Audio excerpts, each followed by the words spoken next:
Red wine, దీని గురించి చాలా మందికి చాలా రకాలుగా అపోహలు ఉన్నాయి. రెడ్ వైన్ తాగడం మంచిదని కొంతమంది, రెడ్ వైన్ తాగడం మంచిది కాదని మరికొంతమంది భావించే వాళ్ళు ఉన్నారు. ఇది కూడా మద్యపానం లాంటిదే అని ఫీల్ అయ్యే వాళ్ళు చాలామందే ఉన్నారు. అయితే రెడ్ వైన్ తాగడం మంచిదేనా? రెడ్ వైన్ మగవారు మాత్రమే కాదు, ఆడవారు కూడా తాగవచ్చా?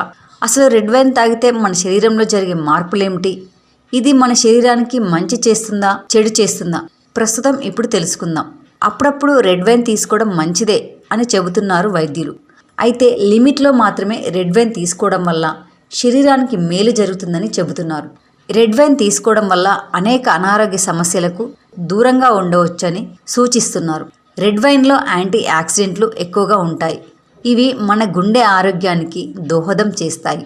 రెడ్ వైన్ తీసుకోవడం వల్ల గుండె సంబంధిత సమస్యలకు దూరంగా ఉండవచ్చు. అలాగే రెడ్ వైన్ తీసుకోవడం వల్ల మన లివర్ ఆరోగ్యం కూడా బాగుపడుతుంది. ఫ్యాటీ లివర్ సమస్యతో బాధపడేవారు రెడ్ వైన్ తాగితే ఆ సమస్య నుంచి కాస్త ఉపశమనం పొందుతారు. రెడ్ వైన్ తాగడం వల్ల క్యాన్సర్ సమస్యని కూడా దూరం చేస్తుంది. అలాగే క్యాన్సర్ కణాలను నాశనం చేయడంలో రెడ్ వైన్ ఎంతగానో సహాయపడుతుంది. శరీరంలో చెడు కొలెస్ట్రాల్ను తగ్గించడానికి రెడ్ వైన్ సహాయం చేస్తుంది. రక్తంలో పేరుకుపోయిన కొవ్వు కణాలను రెడ్ వైన్ తగ్గిస్తుంది.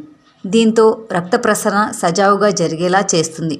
దీనిని తీసుకోవడం వల్ల మానసికంగాను చాలా రిలాక్స్ అవుతారు. ఒత్తిడి, ఆందోళన దూరం అవుతాయి. హాయిగా నిద్రపడుతుంది. ఎప్పుడు ఒత్తిడితో ఇబ్బంది పడేవాళ్ళు చిన్న టీ గ్లాస్ సైజు పరిమాణంలో రెడ్ వైన్ తీసుకుంటే మంచిది. రెడ్ వైన్ తీసుకునే వారిలో మెదడు చురుగ్గా పనిచేస్తుంది.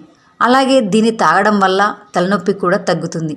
అంతేకాదు మన చర్మం కూడా అందంగా మారేలా రెడ్ వైన్ చేస్తుంది. ఇన్ని ఆరోగ్య ప్రయోజనాలను చేకూర్చే రెడ్ వైన్ను ఒక మెడిసిన్ లాగా మాత్రమే లిమిట్లో తీసుకుంటే సూపర్ రిజల్ట్ వస్తాయి అని చెప్పడంలో ఎటువంటి అతిశయోక్తి లేదు.